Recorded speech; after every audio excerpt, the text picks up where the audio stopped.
Hello everyone, আম রমজান ঘরামি। আজ আমি আপনাদের সঙ্গে আরজিকর কাণ্ডে ঘটে যাওয়া কিছু খারাপ ঘটনা এবং সেই বোনের পক্ষ থেকে একটু আওয়াজ তুলতে এসেছি এবং যে ঘৃণ্য রাজনীতি এখানে হচ্ছে তার বিষয়ে আলোচনা করতে এসেছি।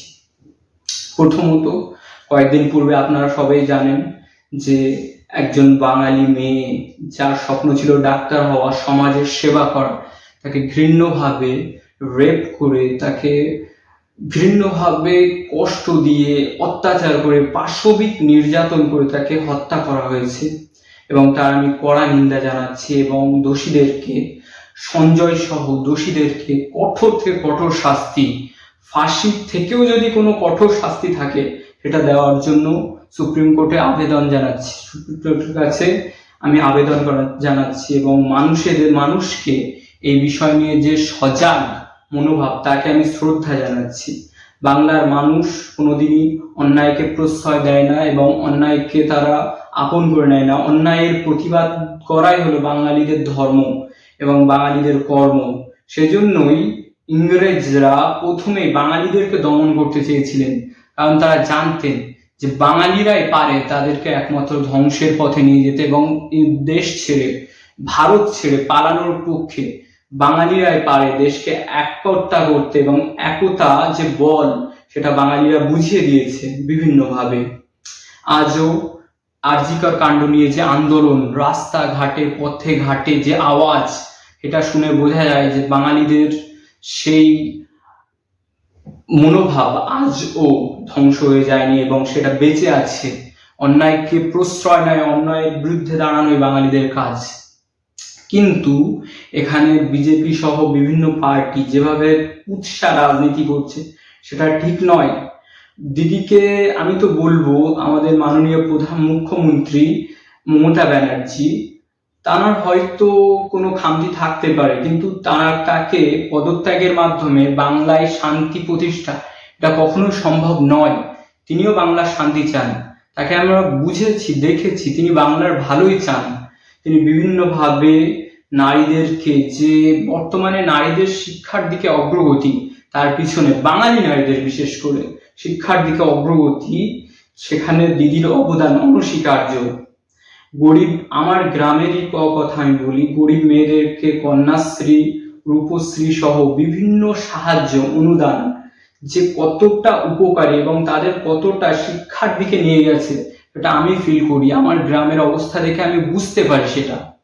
এখন ছোট ছোট মেয়েরা 18 বছর 20 বছর তারা লেখাপড়া করছে। এর আগে এমন ঘটতো না, তাদের খুব ছোটবেলায় বিয়ে দেওয়া হতো, বাল্যবিবাহ বাংলায় ঘুরেছিল। সেটা দিদি বন্ধ করতে অনেক ক্ষেত্রে সফল হয়েছে, কিছু ক্ষেত্রে হয়তো ব্যর্থ হয়েছে। এখনো এটা নিয়ে অনেক ভাবার বিষয় আছে। মহিলা এম্পাওয়ারমেন্ট, লেডিস মানে মহিলাদের যে ক্ষমতিকরণ, অর্থাৎ মহিলাদের বিভিন্ন পদে আসীন করা, সেটা দিদি দেখিয়ে দিয়েছে। তিনি বিভিন্নভাবে অনেক সাংসদ মহিলা দিয়েছেন, এমনকি পঞ্চায়েত স্তরের মেম্বার সহ মহিলাদের জন্য সিট নির্ধারিত করেছেন। এমনকি আমাদের এলাকারও যিনি মেম্বার, তিনি একজন মহিলা, তাকে আমি শ্রদ্ধা করি। এবং দিদির যে মহিলা ক্ষমতাকরণ সেটা আমি দেখে মুগ্ধ, সেটা আমি অনুভব করেছি।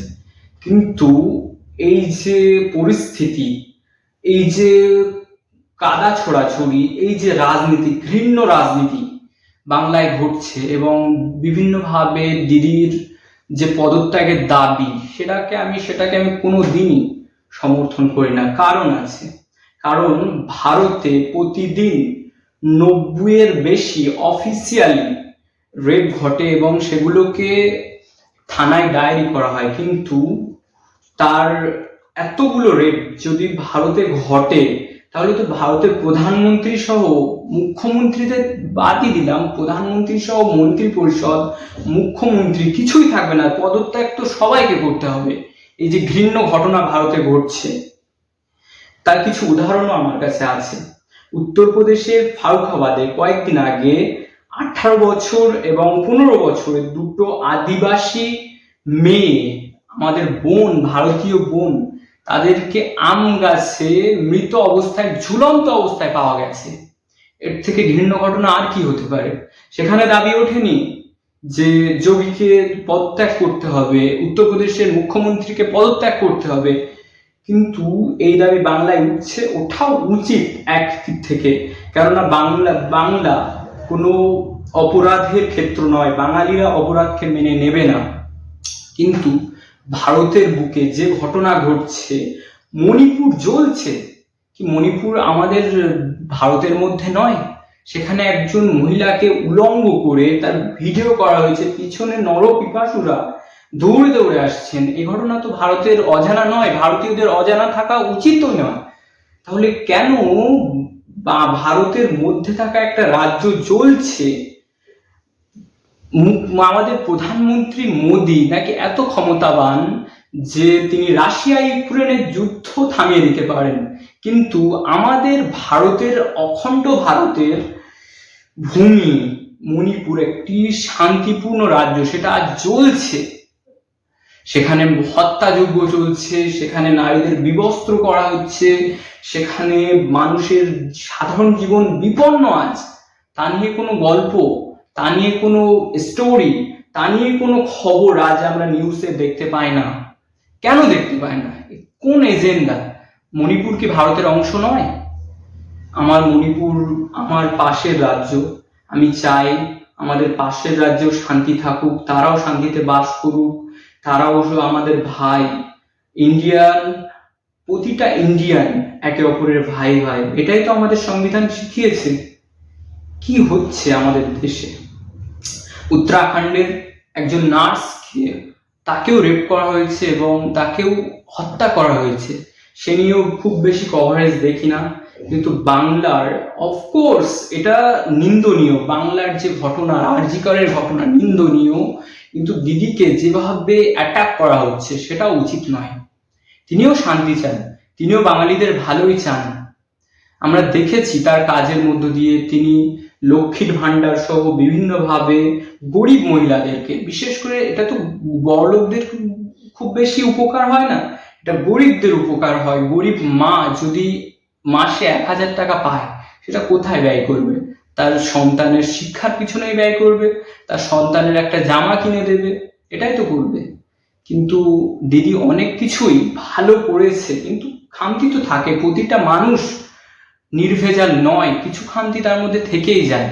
সেই খামতিগুলোকে আমাদের তুলে ধরা উচিত, যে রাজ্যে কিভাবে মহিলা সুরক্ষা বিষয়ে আমাদের অগ্রগতি, মহিলাদেরকে সুরক্ষিত, আমাদের মা বোনেদের কিভাবে সুরক্ষা দেওয়া যায়, সেই বিষয়ে আমাদের নজর দেওয়া উচিত। এইভাবে কুৎসা রাজনীতি করা উচিত নয়।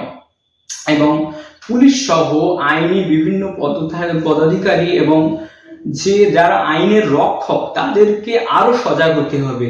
এবং আর একটা সাজেশন দেওয়া যায়, সেটা হলো প্রতিটা শিক্ষাক্ষেত্রে, মোড়ে মোড়ে, প্রতিটা জায়গায়, যে সমস্ত স্থানে, অফকোর্স সব জায়গায় এখন সিসিটিভি আছে, কিন্তু যে এরিয়াটা, যেমন আরজিকর কাণ্ডে যে এরিয়ায় ঘটনাটা ঘটেছে সেখানে সিসিটিভি ছিল না, এইরকম এরিয়াগুলোতেও সিসিটিভির আওতায় আনতে হবে এবং যত তাড়াতাড়ি সম্ভব মহিলা সুরক্ষাকে নিশ্চিত করতে হবে।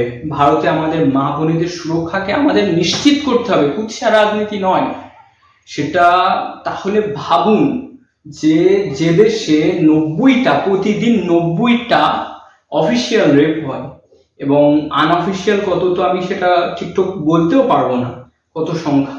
তাহলে এখানে আইনের বিষয়ে প্রশ্ন তোলা উচিত এবং নারী সুরক্ষা বিষয়ে প্রশ্ন তোলা উচিত।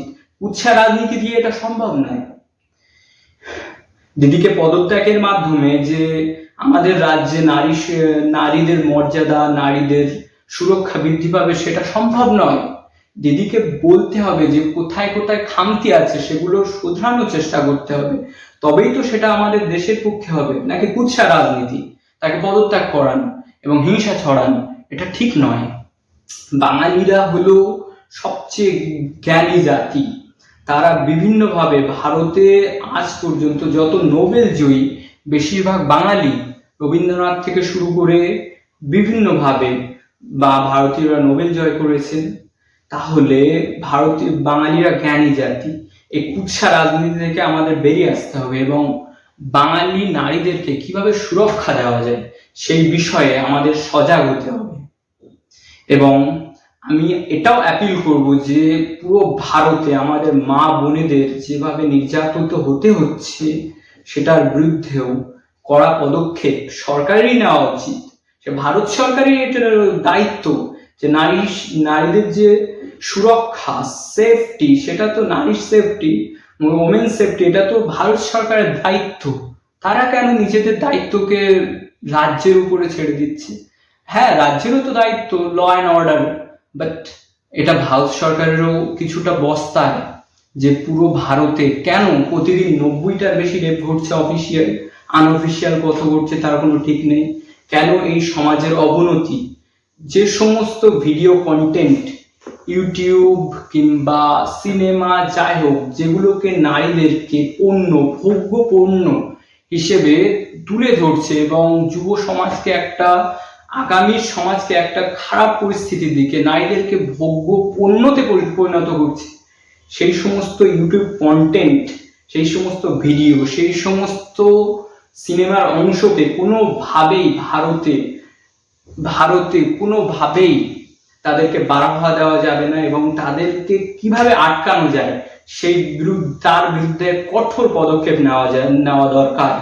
এবং এইভাবেই আমাদের সমাজ নারীদের জন্য একটা সেফ জোন তৈরি করতে হবে, যেখানে আমার এটাও প্রশ্ন আসে যে যখন তোমার মা, আমার বোন আমার কাছে সম্মানের জায়গা, তোমার মা, তোমার বোন তোমার কাছে সম্মানের জায়গা, তাদের দিকে কেউ আঙুল তুললে, তাদের দিকে কুদৃষ্টিতে তাকালে তুমি সহ্য করতে পারো না, তুমি কিভাবে অন্যের মা, অন্যের বোনের দিকে কুদৃষ্টিতে তাকাও? কিভাবে এটা ঘটে? তুমি নিজের বোনের কাছে বাঘ, নিজের মায়ের কাছে বাঘ, অন্যের কাছে গিয়ে তুমি হিংস্র জানোয়ারে পরিণত হও কিভাবে? তাদের রক্ষা করো তুমি বিভিন্নভাবে, তোমার মা বোনকে, তাহলে তাদেরকে কেন তুমি রক্ষা করতে পারো না? এই প্রশ্ন আপনাদের কাছে থাকলো। আপনাদের বলবো, একটি সুস্থ সমাজ আমাদেরকে উপহার দিন এবং আগামীর ভারতকে, আগামীর নারীদেরকে, যারা আমাদের ভারতের উজ্জ্বল ভবিষ্যৎকে গড়ে তুলবে, তাদেরকে একটা সেফ জোন দিন। তারা যাতে রাতের আধারেও নিজেদেরকে সুরক্ষিত মনে করে, এরকম একটা পরিবেশ তৈরি করুন।